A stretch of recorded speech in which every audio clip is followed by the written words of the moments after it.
you joined the Ghost Shadows?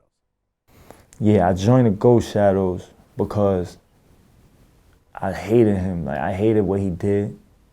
You know what I'm saying? I hated the situation that he put us in. I hated everything that you know, I remembered about him, like that I knew of him. You know what I mean? So when it came time, instead of me saying, you know what, I hate him so much and that lifestyle, that I'm gonna do the right thing. You know what I'm saying? I'm gonna go to school. I'm gonna just do the right thing so this shit don't happen. I just thought of, like, in my childish way, I'm like, you know what I'm gonna do? I'm gonna just join a whole nother gang. I'm gonna join the gang that they beef with. You know what I'm saying? They rivals, you know what I mean? And I joined the Ghost Shadows. And at that time, I was probably like 11 or something like that. I was young. I was in junior high school. And I joined that. And then when I was in that gang, I was so they bring the kids, back then they bring the kids in, young kids, like, you know what I'm saying? So we would hold the guns.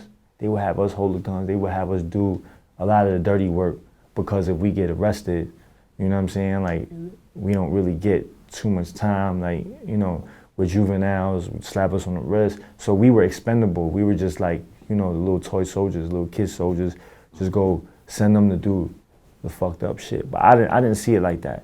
I saw it as a family that I wanted to be a part of. You know what I'm saying?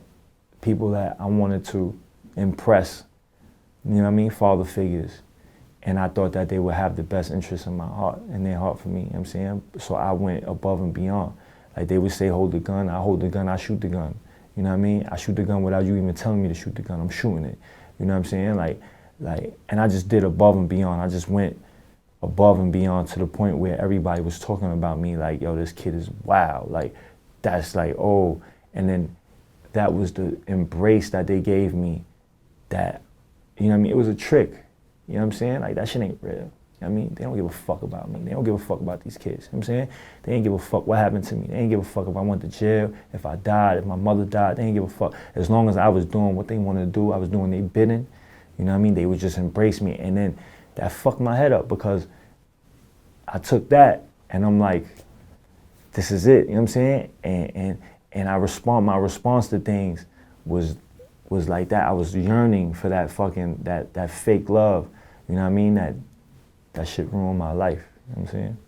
Well, I guess when the initiation into the gang was, I guess you had to swear to Buddha and then drink chicken blood? Yeah, that's the tradition. You know what I'm saying? And they kept it traditional because there's an air to tradition that like mystifies shit, that makes it even stronger. Like, you know what I'm saying? So, you know, there's a tradition when you get blessed into the gang, you swear it to it in front. So Buddhism, the Chinese Buddhism, there's different gods, there's different deities, you know what I'm saying? So like, there's the happy god, which is the fat one with the big belly, and then there's, like, you know, the Buddha of war, which is Guan, right? And he's the one, the Indian kind of, he has the war garb on. He's the one that the gangsters look up to. That's the gangsters that the gangsters pray to, and that he protects the gangsters and the warriors. And we would swear in front of him, and they would, you know, in the ceremony that I went to, there was a snake, and then they cut the snake, a live snake. They cut the snake and let the blood drip down, and then we would drink. Okay, so you drank snake blood. Yeah, and that would and then that we swore in, like, you know, we swore into that with that ceremony. So you talk about, as a kid, 11, 12 years old, you're now holding guns, holding drugs, busting your gun. Like, how old were you when you shot your gun first?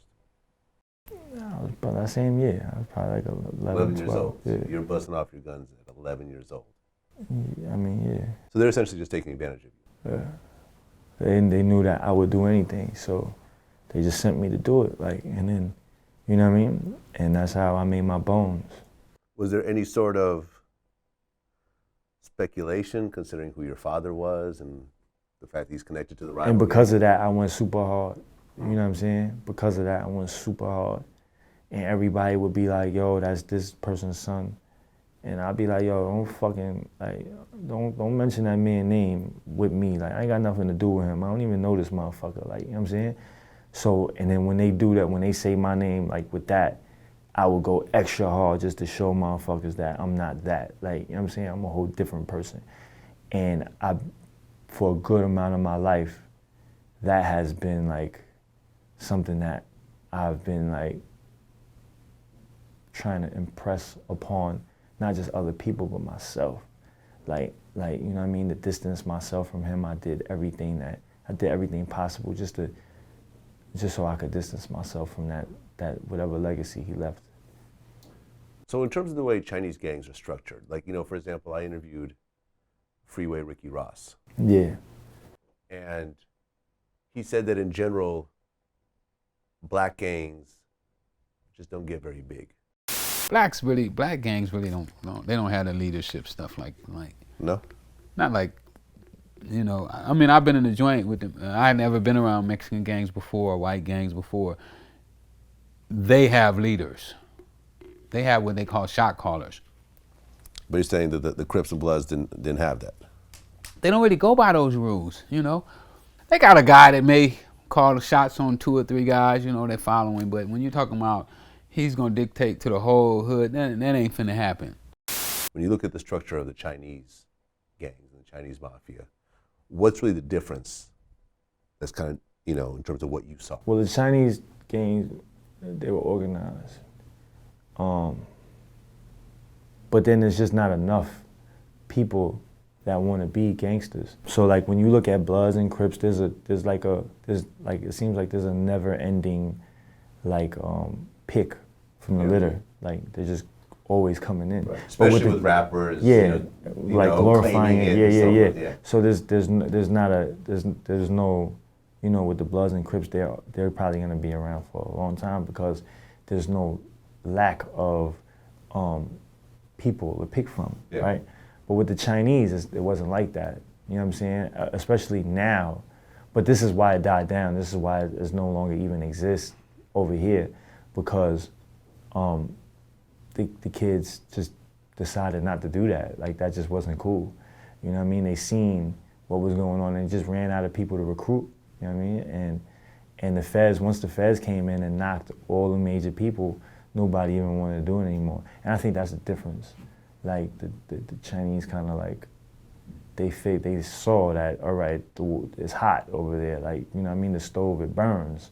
So we're not gonna touch that. It just doesn't make sense. So from that, they just removed itself. I mean, not saying that it's not around, period, but from that style of gangsterism, from that style that's no longer present anymore because it just doesn't work. You know what I mean, for that. When you look at, you know, certain types of gangs, like you have the Mexican Mafia, but you occasionally have white members in the Mexican Mafia. You occasionally have white Latinos in the Crips and Bloods. I remember there was a famous white guy that joined the Chinese Mafia. Yeah. Ghost Boy or something like that? Yeah, he was from Boston. In terms of what you saw, was it always Chinese? Were there ever other ethnicities in it, or was it just Chinese?